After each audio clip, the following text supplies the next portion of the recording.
When I was about 5 years old, I guess. That's about right. 4 or 5.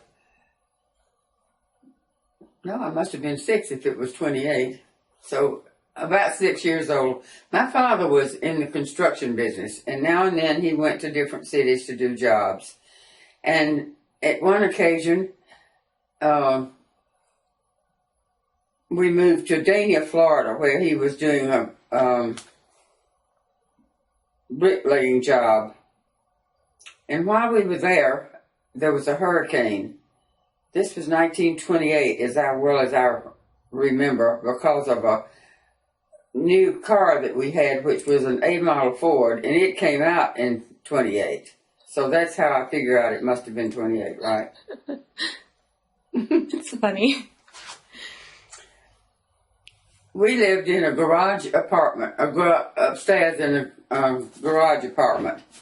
And my Uncle Hammond was with us, and my daddy and my mother and my sister Johnny and I. When the hurricane happened, the water came rising up, and my uncle and my daddy, who could not swim, decided they would make the hole in the floor with a boom handle and a butcher knife. And when they did that, they found an old lady sitting on top of a car, and she said, "You cannot come down here." And so they brought her up in our apartment, where we stayed until the water receded.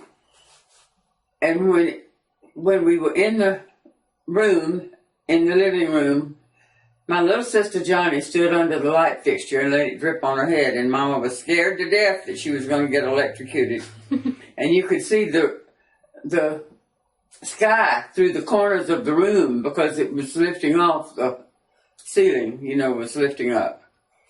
But we were the only house in 2 blocks that did not go down. And the people next door owned the garage apartment.